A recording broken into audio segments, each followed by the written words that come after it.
एक घने जंगल में एक बूढ़ा गिद्ध रहता था। वो गिद्ध बहुत वृद्ध हो चुका था और वो खाने पीने के लिए अपनी व्यवस्था नहीं कर पाता था। इस प्रकार से बूढ़े गिद्ध ने एक योजना और तरकीब सोची कि मुझे भोजन कैसे मिले। इस प्रकार से वो बूढ़े गिद्ध ने दूसरे जगह पर चल दिया और जाते जाते उसको बहुत समय हो गया और कई दिन चलने के बाद उसको कोई सहारा नहीं मिल रहा था। एक पहाड़ पे जा कर के उसने बूढ़े गिद्ध ने सोचने लगा, मैं क्या करूं, कैसे मुझे भोजन प्राप्त हो। इस प्रकार से गिद्ध बहुत ज़्यादा परेशान हो चुका था। वो बूढ़ा गिद्ध जो है बैठे बैठे यही सोचता रहता। इसके बाद में बूढ़े गिद्ध ने बहुत सारी जंगल में चिड़िया थी उसके पास जाता है और वो बूढ़ा गिद्ध उनसे मदद मांगता है। इस प्रकार से वो गिद्धों ने बोलती हैं कि मैं बहुत बूढ़ा हो गया हूँ और मुझे भोजन के लिए मेरी मदद करो।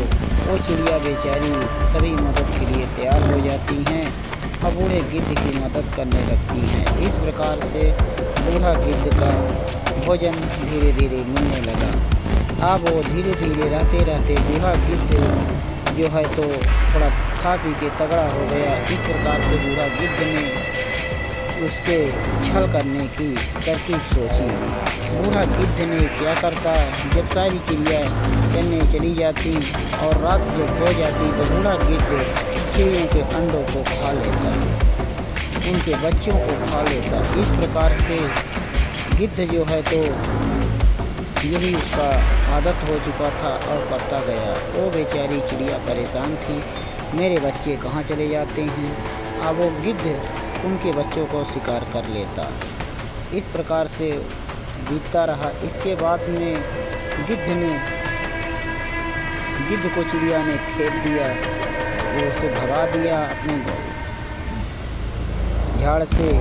इस प्रकार से गिद्ध दूसरे स्थान पर आ जाता है और हड्डी और मांस खाने लगता है। इस प्रकार से उसका जीवन बीत रहा था, पेट नहीं भर पा रहा था। इस प्रकार से गिद्ध बहुत ज़्यादा बेचारा परेशान हो चुका था। वो बूढ़ा तो था ही लेकिन हरामी बहुत था। इस प्रकार से वो बूढ़ा गिद्ध अपना जीवन गुजर बसर करने लगा। धीरे धीरे उसको ऐसे करके बीतने लगा। अब इसके बाद फिर सोचता है कि फिर किसी से मदद मांगूं। फिर दूसरे स्थान पे जाता है और दूसरे जंगल में जाकर चिड़ियों से मदद मांगता है कि मेरी मदद करो, मुझे भोजन की व्यवस्था करो। इस प्रकार से वो चिड़िया लोग उसे अपना लेती हैं और बोलता है कि मैं बूढ़ा हो गया हूँ, मैं तुम्हारी हरदम मदद करूँगा। इस प्रकार से चिड़ियों के पास जाता है और वहीं पे रहने लगता है बूढ़ा गिद्ध। इस प्रकार से जब कुछ दिन बीत जाता है तो फिर बूढ़ा गिद्ध को तरकीब आती है। वो वही रवैया चालू कर देता है, उनके बच्चों को खा जाता है, उनके अंडे बच्चे सभी खा जाता। वो बूढ़ा गिद्ध बड़ा कपटी और छली था। इस प्रकार से उसका जीवन बीत रहा था। अब वो गिद्ध लोग परेशान हो गई और वो बूढ़ा गिद्ध एक सूखे पेड़ पर जा कर के बैठा रहता और जब चिड़िया आती रात के तो उनका शिकार करता। बस उसके पास यही काम था। वो चिड़िया बेचारी सोचती कि मेरे अंडे बच्चे जाते किधर हैं, मुझे समझ में नहीं आता। इसके बाद में वो जान जाती हैं चिड़िया तो फिर बूढ़े गिद्ध को अपने स्थान से दूसरे स्थान पर जाने को बोलती हैं तुम जाओ, हमारा तुम्हारा नहीं चलेगा, तुम बहुत दुष्ट आदमी हो। इस प्रकार से वो चिड़िया खेत देती है। अब बूढ़ा गिद्ध एक सूखे पेड़ पर आकर के बैठ जाता, अपना जीवन बिताता। इस प्रकार से सोचता है कि यहाँ नहीं मिलेगा। इसके बाद एक बरगद के पेड़ पर जाता है और बैठा रहता है। वहाँ ढेर सारी चिड़ियों का निवास था। उसी निवास में जा कर के वो बूढ़ा गिद्ध बैठा रहता, उसे भोजन न मिलता। अब वो गुण परेशान होने लगा।